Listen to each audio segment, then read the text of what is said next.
Welcome to the Permian Basin Chapter 7th video. Today we're going to go over about 8 plays. Got a few here we want to highlight and go over some mechanics. So on this first play we'll be watching number 78 and number 54. It's going to be a holding call on this, and you can see, if you noticed when it first started, his jersey is almost pulled all the way around. You can see his hand on the back side pulling him. So this is a hold, and as he's trying to go, that's not a natural football move. So you know something is restricting him at this point. And this is at the point of attack. So when we do have a flag on this, as you see it coming in right here. Now, we did snap it from the 33. So, and the hold happened at about the 32. We just want to throw our flag right here, because if it had happened right here at the 35, it's going to be a spot foul. But since it happened behind where we snapped the ball, we're going to go back to previous spot and go our 10 yards. So we don't have to launch our flag in the air on these. Let's just get them down on the yard line. So as the back judge comes up to cover that flag, he's going to ask you if your flag's right. And if you say yes, then he's going to look, and then when he hears the holding, he's going to turn and look and see where the previous snap was in location to the flag. So then the umpire, when he looks over, he's going to say, hey, previous spot, previous spot. So the umpire was going to go to the previous spot where we snapped the ball, and then he's going to mark off the 10 or half the distance, depending on the case on that, to get that. So we don't have to launch it up in the air like that. I mean, we can do that. False starts, that's okay. But anytime we got a spot foul, let's just throw that flag. We can just throw it right here, get it on the spot, and that way when we come in to cover it, we're got good coverage. You can see it here again on this view live as he's coming. Boom. See, that's not a football move. He's trying to go out and he just can't get there. And then our flag landed way back here in the back. So all right, on this play, watch our both ends on this play, because we're going to have both of them jumped early. See that? Number 78, he launches forward. He pulls out to do the pulling guard on this. So we want to make sure that this is a pre-snap foul. We do not get that. We have 2 off. So line judge headlines, that would be your call in this. You're looking down the ball. You should have seen that going. Back judge left just a little too late. I know it's a run play, but once you should be going back now and going. We got a late jump. I mean, he was about 10 yards from you when you left. And the reason we want you on the goal line is if he would have dropped the ball right here, we would have had it for a fumble and not a touchdown. So that's the reason we need to make sure we get going fast. Here we go, line judge. This outside guy, I know you're looking down the ball, but you guys got to see this guy also. And if you see on this play here, he when he drops like that, that's simulating the snap of a ball. So, and we did get this foul on this one. That's a great call. Got to shut down. So back it up a little bit here. We got plenty of help right here as these guys are helping us with this foul. And you look at them, all I'm pointing. He did it. So don't listen to these guys, but we did get the call. But like I said, when you're looking down the line, if you see any flex or this guy move, that's when we're going to have to get shut down. We did a great job on this one.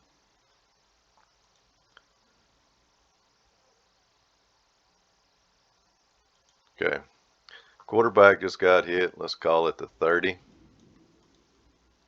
He's saying, I'm going to say the ball's right on the 30 when defender makes contact with him. Drives him back. Referees, you got to keep bailing out. These guys, you're in a bad spot right here. So let's keep bailing out. Keep them guys in front of you. He has now thrown the ball.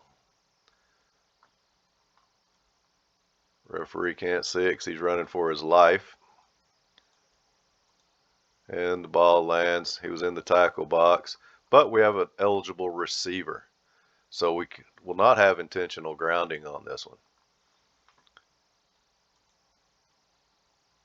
Referee holds his hand up, but he did not go to where he got hit. So if we're going to call forward momentum on this, his forward momentum should have been at the 30.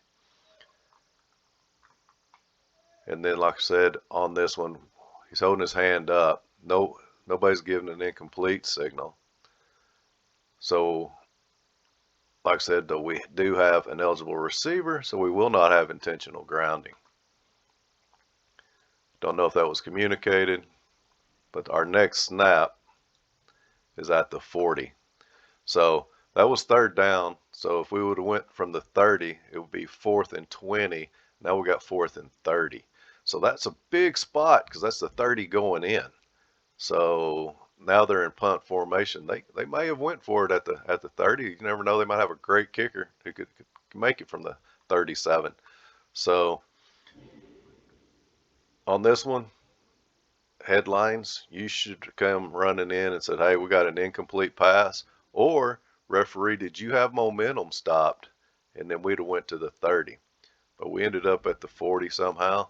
So we just need to have a little bit better communication on that. And referee, I know you got out of position, so that kind of hurt you a little bit, but let's make a mental note. Quarterback gets hit or threatened, you're looking at him anyway. Okay, we're at the 30 when his momentum is, or forward momentum is, stopped, and he's being drove back from the 30. Now on this play here, back judges, we're kicking from inside the 50. So we're snapping from inside. If the ball's on the 50, we need to be on the goal line. In this case here, we're not. We're walking back. If you're set on the goal line, you can still have a good view of all this coming out. You're not moving. So anytime we snap from the 50, let's be perched right here. Even if you don't have anybody back, you still want to be in punt formation if the kicking team or the offense is in kick formation. Once they go to kick formation, we go into kick return for us. So we want to be setting on this goal line.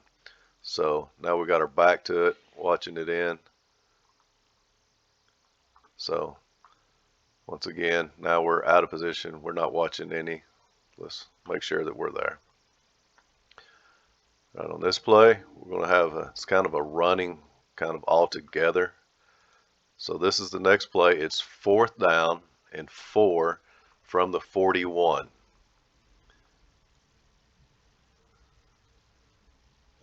Starts to roll out. He's outside of the pocket. Throws the ball away. Referee, you're coming in, getting in good position. Line judge, you're reaching for your flag. You don't have a flag. You need to be sprinting into him saying, hey, the ball did not get back to the line of scrimmage, because the referee needs to be set up where he throws the ball. So he threw the ball from about the 28. Let this play out. So you should be hooking it in. You pulled a flag.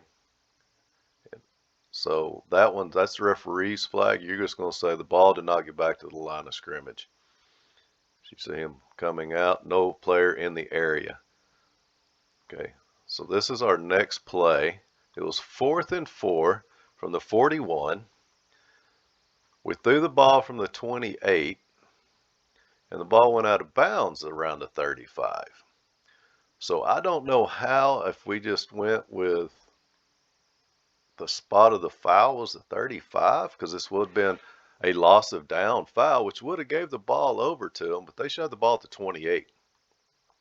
And how we ended up at the 35, that's not even the 5 yards from the 41. So I'm not sure which intentional grounding is a spot foul. So I'm not sure how we ended up at the 35, unless we just said, well, the ball went out to 35. That's where we're going to put it. I mean, that's the only thing I can come up with.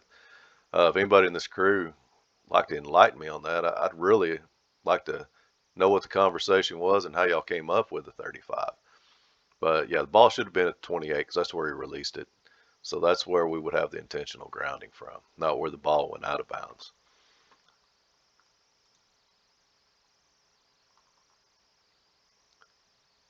And we have a good, nice little slant. Good position by our Back judge, line judge, you don't need to mirror in this case. All of it happened up in the middle of the field. Back judge will he'll give that signal. At this point, he's giving it right now. You're coming in late. You're just mirroring at this point. We don't need a mirror signal. Don't worry about it. He's already given the signal. He was in position, great position, and then his ball carry across. That's his call. You weren't even on the goal line. You're coming in and just mirroring him. So don't worry about line judge and headlines in these cases. Back judge, he's on the goal. He'll give that signal.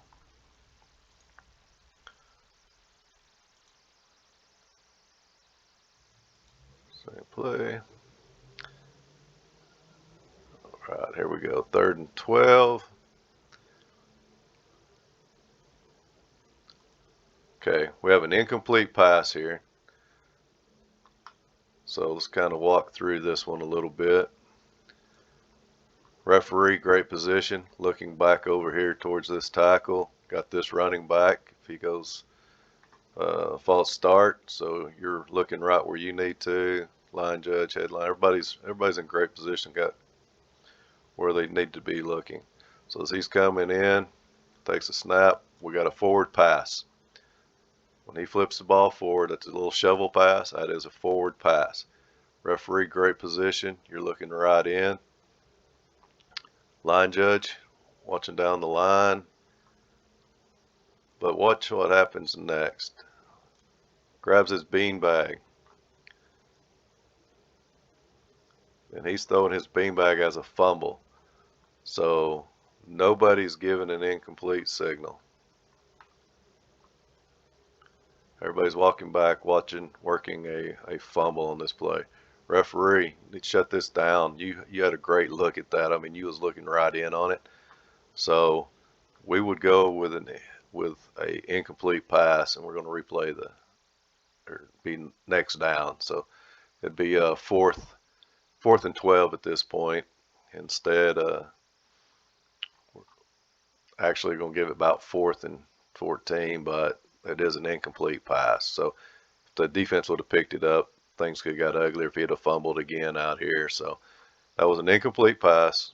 We need to get that shut down, get set. All right, we're back to play 1. Good job on this game. I mean, overall was a good called game. Like I said, just had a few things, and like I said, on that intentional grounding.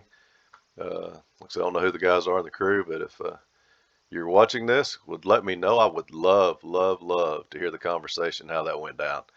So that's all we got for this week. We'll be working on getting some more together and getting them out to you. And you guys keep doing the rules test that come out weekly, and we'll continue to sharpen our skills and get ready for the upcoming season.